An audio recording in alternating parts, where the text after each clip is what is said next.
جا بیٹا میں اپنے حقوق معاف کرتی ہوں، جا رب کا حق ادا کر دو۔ فرماتے ہیں کہ 30 سال تک جنگلوں کے اندر جا کے پتے کھا کے رب رب کرتا رہا، وہ مقام حاصل نہ ہوا جو ایک رات ماں کی خدمت سے حاصل ہوا ہے۔ تو نور بنا کے بھیجا۔ اس میں بہت سی مثالیں ہیں۔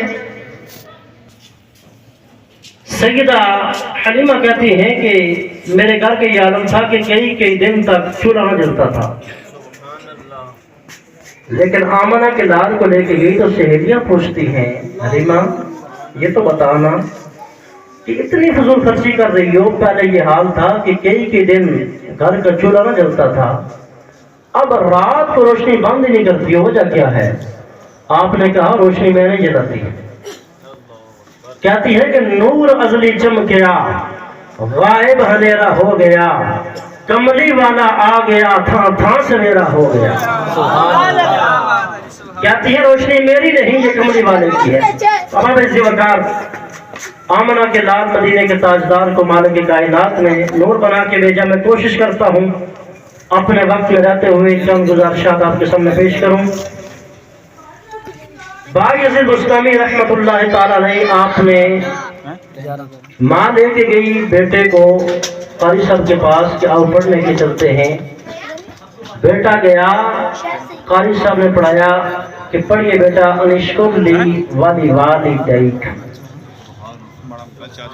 یہ آیا مبارکہ پڑھی تو واپس آ کے کہتے ہیں امی جان یہ 2 کام میں نہیں کر سکتا۔ یہ پیغام میں آج کے نوجوانوں کو دینا چاہتا ہوں جو کہتے ہیں کہ ہم بڑے ہو چکے ہیں، اب ہمیں نہ باپ پوچھے، نہ ماں پوچھے، نہ بڑا بھائی پوچھے، ہم آزاد ہیں۔ یہ پڑھنے کے بعد ماں کے پاس کے تو ماں سے کہنے لگے کہ 1 کام کروں گا 2 کام نہیں کر سکتا۔ ماں نے کہا، کہتے ہیں کہ کئی عرصے کے بعد میں واپس آیا تو گزر ہوا اپنے علاقے سے، میں نے کہا جاؤں دیکھوں ماں کا حال کیا ہے۔ دستک دی تو آگے سے ماں آئی، دروازہ کھولا، باتیں ہوتی رہی، میں انتہائی انتظار کرتا ہوں۔ رات کو ماں کو پیاس لگی، ماں نے کہا بیٹا پانی پلاؤ۔ فرماتے ہیں میں نے دیکھا گھڑے خالی تھے، نہر پہ پانی لینے چلا گیا، واپس آیا تو ماں سو چکی تھی۔ ماں کو جگانا پسند نہ کیا، پانی لے کے سرانے کھڑا ہو گیا۔ تہجد کا وقت تھا، ماں کی آنکھ کھولی تو پوچھا بیٹا کس وقت آئے ہو؟ عرض کی ماں رات کے وقت آپ نے پانی مانگا تھا، میں پانی لے کے آیا، آپ آرام فرما چکی تھی، میں نے جگانا پسند نہ کیا۔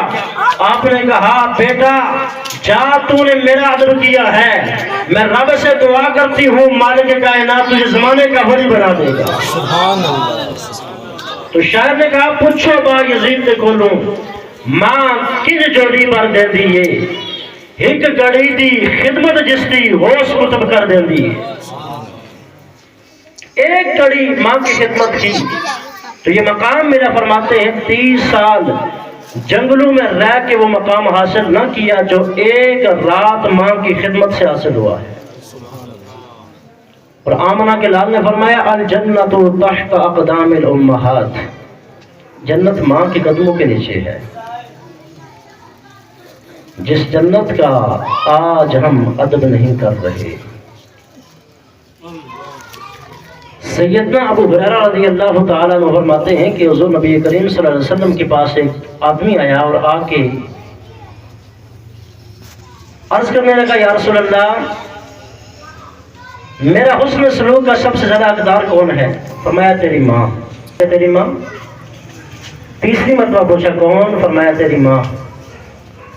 چوتھی مرتبہ پوچھا تو کہا تیرا باپ۔ علامہ بدر الدین عینی شرح بخاری عمدہ القاری کے اندر لکھتے ہیں کہ سب سے زیادہ حقدار جو حسن سلوک کی ہے حقوق العباد میں سے وہ ماں ہے، اس لیے کہ ماں وہ مقام حاصل ہے کہ مالک کائنات نے ماں کے قدموں کے لیے جنت رکھی ہے۔ اور دوسری روایت میں مستدرک کی روایت ہے، یہ حضور نبی کریم صلی اللہ تعالی علیہ وسلم نے فرمایا کہ ایک بندہ ساری رات جاگ کر اللہ کی عبادت کرتا ہے، دوسری طرف وہ ماں ہے جس کو ابھی حمل ٹھہرا ہے، ماں کے پیٹ کے اندر بچہ آیا ہے۔ فرماتے ہیں ایک طرف ساری رات عبادت کرنے والا، دل کو روزے رکھنے والا ہے، اور دوسری طرف وہ ماں ہے جس کے پیٹ میں بچہ ہے۔ فرمایا جتنا ثواب مالک کائنات ساری رات جاگنے والے کو عطا فرماتا ہے، اتنا ہی ثواب اس ماں کو عطا فرماتا ہے جو پیٹ میں لے کے بچے کو آرام فرما رہی ہوتی ہے۔ ماں نے کیا کیا؟ بچہ پیٹ میں ہے، صرف آرام کرنے لگی، مالک کائنات اتنا ہی اجر عطا فرماتا ہے جتنا اجر ساری رات عبادت کرنے والے کو عطا فرماتا ہے، جتنا روزہ رکھنے والے کو اجر عطا فرماتا ہے اتنا ہی اجر مالک کائنات ماں کو عطا فرماتا ہے۔ اور پھر دیکھیے آمنہ کے لال مدینے کے تاجدار نے فرمایا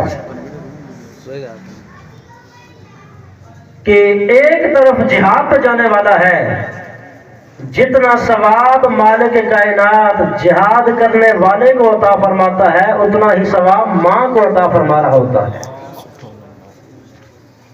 اور پھر آگے دیکھیے کہ ماں جب بچے کو پیدا فرماتی ہے، حدیث مبارکہ میں آتا ہے کہ اگر ماں بچ گئی تو مالک کائنات غازیوں میں نام لکھتا ہے، سبحان اللہ۔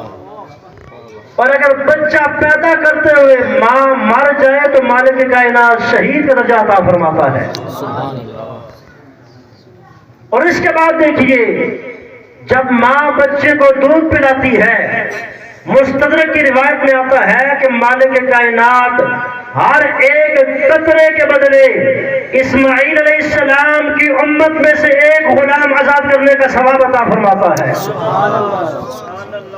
اور دوسری روایت میں آتا ہے کہ مالک کائنات ایک قطرے کے بدلے میں ایک ایک جان بچانے کا ثواب عطا فرماتا ہے۔ آج ہر بندہ دیکھے کہ ہم حقوق العباد کا کتنا خیال رکھتے ہیں، تو سامعین عزیز شم ہم بہت دور ہیں، کوشش کریں حقوق العباد کا خیال رکھیں، اور بالخصوص اپنی ماں کا خیال رکھیں، اپنے باپ کا خیال رکھیں۔ ماں باپ جتنے بڑے گناہگار ہی کیوں نہ ہوں، ان ماں کے قدموں کے نیچے رب تعالیٰ نے جنت رکھی ہے۔ کوشش کریں اپنے والدین کا ادب کریں، اپنے پڑوسیوں کے ساتھ حسن سلوک سے پیش آئیں۔ دعا ہے مالک کائنات سے جو کچھ بیان کیا آپ نے سنا، میرا مالک مجھ سمیت آپ سب کو عمل کی توفیق عطا فرمائے۔ فرمائشیں بھی تھی اور کہا بھی گیا تھا کہ وقت